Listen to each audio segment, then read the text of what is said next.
You know what? I'm done. Seriously, I've had it. There's something going on right now that I want to talk to you guys about. Seriously, I'm so furious. Deep breath, Jackson. I have kittens running around here, so maybe I should hold a kitten. Bramble said, Daddy, don't be mad. Don't be mad, Daddy. Foster Daddy. No, not Daddy. Today we're going to talk about, well, it's basically how this perception of cats colors some science, and on top of that, the reports of that science in the press, and as that is relayed to the public. Let's cut to the chase here. So a study has come out from University of Liverpool in the UK. A domestic cat model of triarchic psychopathy factors, development and initial validation of the Cat Tri Plus questionnaire. It basically is saying, do cats exhibit traits of psychopathy? Are cats psychopaths? Now, just starting right there, I can tell you that this is going to go way downhill. Merriam-Webster says that psychopathy, mental disorder, especially when marked by egocentric and antisocial activity, a lack of remorse for one's actions, an absence of empathy for others, and other criminal tendencies. Ooh. This study was based on giving a bunch of people, 500 or so people who have cats, a questionnaire. And one of the questions here is, my cat demands attention. Hi. Psychopath! Okay, meanness. My cat disobeys house rules. My cat does not appear guilty after misbehaving. Pet unfriendliness, human unfriendliness. My cat does not like being pet. Okay, so you see where I'm going with this. These are human traits. The fact is, these are all 100% normal cat behavior. A cat, do I need to say this? That a cat is not a dog? That we can't hold them up to the same social standards that we hold up another type of domesticated animal? And I guess I can include humans in that. This is disrespectful to the nature of cat. This is trying desperately to put a psychopathic hat on a cat. The cat and the psychopathic hat. And that in itself, I find highly irresponsible and damaging. Now the press gets a hold of this thing and shakes it like a dog toy, man. They're just like, oh, what can I now do to get more people to read this article? So, is your cat an actual psychopath? Take this test and find out. If cats were people, they'd probably be psychopaths, scientists say. Are cats psychopaths? New research says probably. Is your cat a psychopath? Probably, researchers say. You see where this is going? So now it's not a matter of a questionnaire. Now it's a matter of researchers or studies or scientists saying, yes, cats are psychopaths. I want to give you some more examples of what has happened when either the science might have been irresponsible, but also there were times where the science was completely okay, but the press was reprehensible. I'm not even going to dignify the outlets here because all I'm going to say is that it's not who you might think. Hello, Washington Post. Oh, wait, did that come out? Anyway, this one is called Compelling New Evidence That Your Cat Might Eat Your Corpse. Left alone, a human corpse will soon be feasted upon by maggots. Also, depending on the circumstances, by a cat.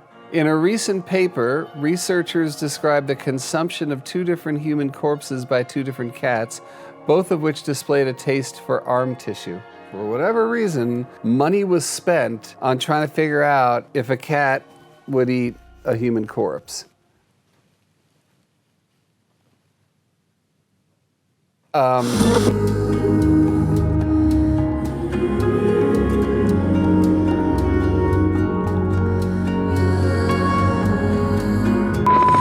Cats are obligate carnivores. Think it through for a second. There's a dead body, a dead human body in the house, right?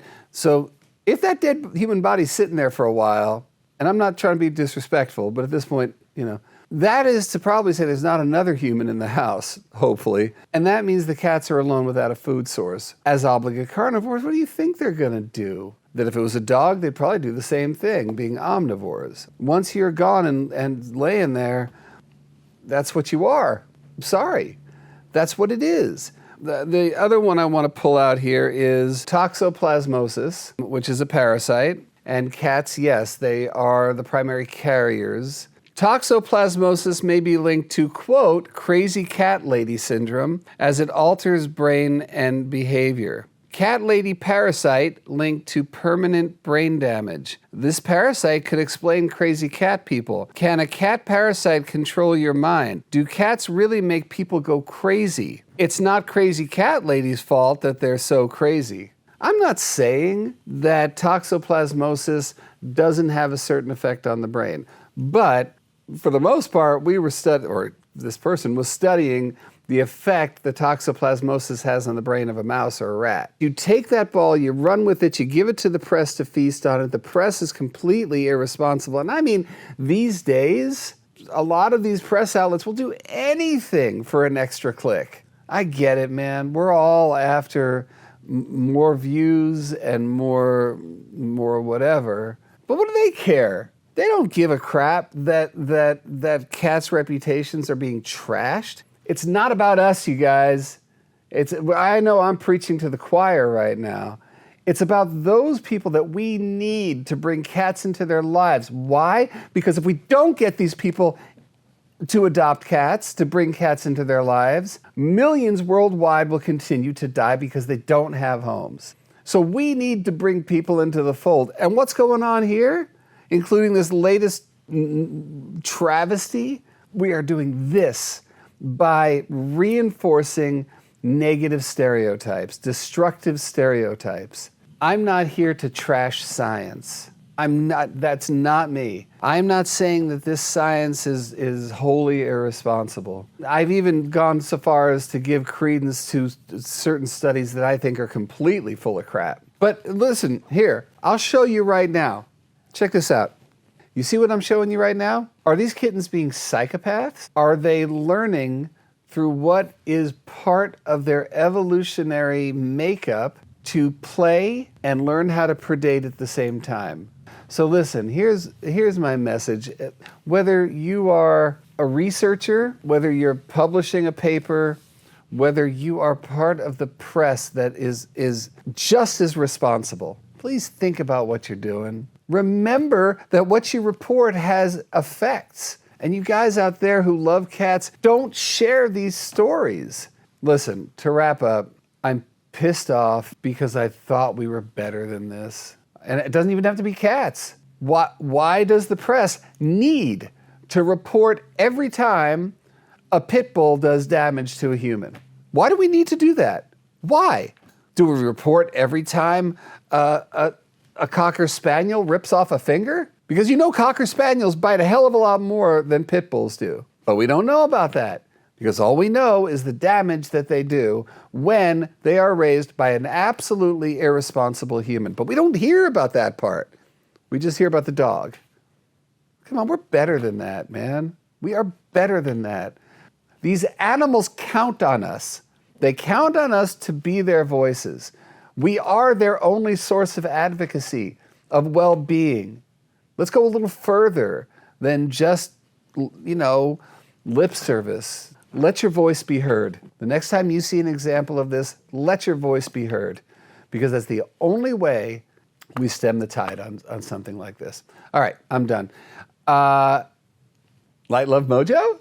Hey, listen, whether you want to hear me rant or whether you just want to watch me play with kittens, the best way to do that is to subscribe to this channel, because that way you get a little, and then hit the bell, because then you get alerts every time a new video comes out, whether I'm going live, whether I've got new posts up, shorts, stories, we're all over the place. So subscribe and find out. Plus, it's a nice thing to do. All right, you guys, until next time, light, love, mojo. Remember, you are your cat's best advocate.